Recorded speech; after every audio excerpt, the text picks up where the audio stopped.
জানুয়ারি 2025-এর কথা। জ্যাপটো অ্যাপের ভেতর 1 কেজি পেঁয়াজ অ্যান্ড্রয়েড ফোনে বিক্রি হচ্ছিল 43 টাকায়, অথচ সেই একই পেঁয়াজ একই সময়ে আইফোনে বিক্রি হচ্ছিল 57 টাকায়। 500 গ্রাম আঙ্গুর অ্যান্ড্রয়েড ফোনে 65 টাকা, কিন্তু আইফোনে সেই একই সময় সেই একই আঙ্গুর 146 টাকা। কেন এমন হইতেছে? ভাবুন তো, রাত 11:30 বাজে, আপনি রাস্তার মাঝখানে একা দাঁড়িয়ে আছেন, ফোনে মাত্র 5% চার্জ আছে, আর আপনার একটা ক্যাব বা ট্যাক্সি বুক করতে হবে। তখন আপনি দেখলেন ক্যাবের ভাড়া স্বাভাবিকের চেয়ে দ্বিগুণ হয়ে গেছে। আপনি তখন ভাবতেছেন হয়তো গাড়ির চাহিদা বেশি, তাই দামও বেশি নিতেছে। কিন্তু আপনি কি জানেন, ওই অ্যাপটি জানতো আপনার ফোনের চার্জ শেষ হয়ে আসতেছে, আর আপনি এই বিপদে বেশি টাকা দিতে রাজি হবেন। বেলজিয়ামের এক গবেষণায় এটা হাতে নাতে ধরা পড়ছে। তো বন্ধুরা, আজকের এই ভিডিওতে আমি জানাবো বড় বড় কোম্পানিগুলো কিভাবে আপনাকে পদ্ধতিগতভাবে লুটে নিতেছে। স্মার্টফোন থেকে শুরু করে বিস্কুটের প্যাকেট, সব কানে চলতেছে এক ভয়ঙ্কর খেলা।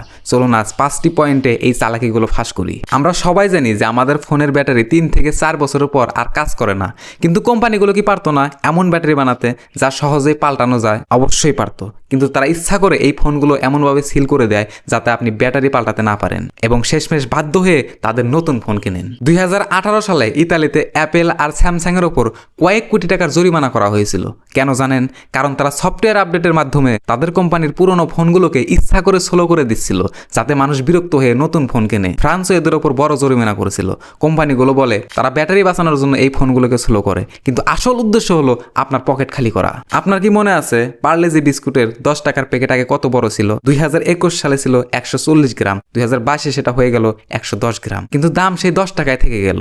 এটাকে বলা হয় শ্রিংফ্লেশন, অর্থাৎ কোম্পানি দাম বাড়াবে না, কিন্তু প্যাকেটের ভেতর থেকে জিনিস কমিয়ে দেবে। ম্যাগির 80 গ্রাম প্যাকেট এখন 55 গ্রাম হয়ে গেছে। থামস আপ বা কোকা কোলার 20 টাকার বোতল 250 মিলি থেকে 200 মিলি হয়ে গেছে। লেজ বা চিপসের প্যাকেট তো এখন চিপসের চেয়ে বাতাস বেশি থাকে ভেতরে। আপনি হয়তো ভাবতেছেন মাত্র 10 টাকারই তো ব্যাপার, কিন্তু সারা বিশ্বের কোটি কোটি মানুষের কাছ থেকে কোম্পানিগুলো এভাবে হাজার হাজার কোটি কোটি টাকা হাতিয়ে নিতেছে। কোম্পানিগুলোর আরেকটি চালাকি হলো আসল জিনিসটা সস্তা বিক্রি করা, কিন্তু তার পার্টসগুলো আকাশ ছোঁয়া দামে বিক্রি করা। যেমন ধরুন প্রিন্টার। আপনি সস্তায় প্রিন্টার কিনে অনেক খুশি, কিন্তু যখনই কালি শেষ হয়ে যাবে দেখবেন এক সেট কালির দাম প্রায় নতুন প্রিন্টারের সমান। এক গবেষণায় দেখা গেছে 1 গ্যালন প্রিন্টারের কালির দাম প্রায় $12,000। অবাক হবেন এটা শুনলে যে মানুষের রক্ত বা দামি শ্যাম্পুর চেয়েও প্রিন্টারের কালির দাম বেশি আজকাল। কোম্পানিগুলো এমন চিপ লাগিয়ে দেয় যাতে আপনি অন্য কোনো কোম্পানির সস্তা কালি ব্যবহার করতে না পারেন। কালি শেষ না হলেও আপনার প্রিন্টার বন্ধ হয়ে যেতে পারে শুধু ওই সফটওয়্যার আপডেটের কারণে। আজকাল যে কোনো জিনিসের গায়ে এআই লেখা থাকলেই আমরা মনে করি সেটা অনেক দামি। ওয়াশিং মেশিন থেকে শুরু করে ফ্রিজ,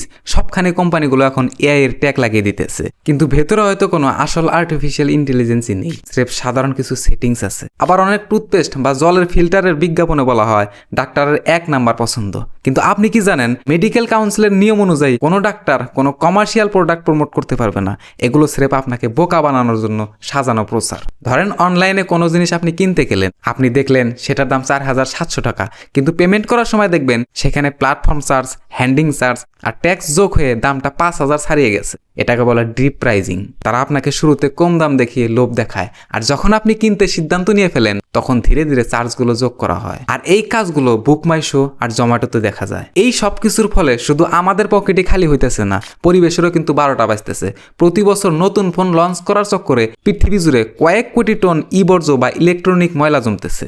বন্ধুরা, এর সমাধান কি? আমাদের সচেতন হতে হবে। ইউরোপে এখন রাইট টু রিপেয়ার আইন এনেছে, যেখানে কোম্পানিগুলো বাধ্য হচ্ছে জিনিসের পার্টস সহজলভ্য করতে, জিনিসের পার্টসগুলো কম দামে বিক্রি করতে। আমাদের দেশেও এমন কঠোর আইন দরকার। যখনই আপনার সাথে এমন অন্যায় হবে আওয়াজ তুলুন, টুইটারে কোম্পানিগুলোকে ট্যাগ করুন, ভিডিও বানান। আমি একটা কথা সবসময় বলে থাকি, জনগণের চাপই পারে বড় বড় কোম্পানিগুলোকে লাইনে আনতে। ভালো থাকবেন, সুস্থ থাকবেন, দেখা হচ্ছে পরবর্তী ভিডিওতে। ধন্যবাদ।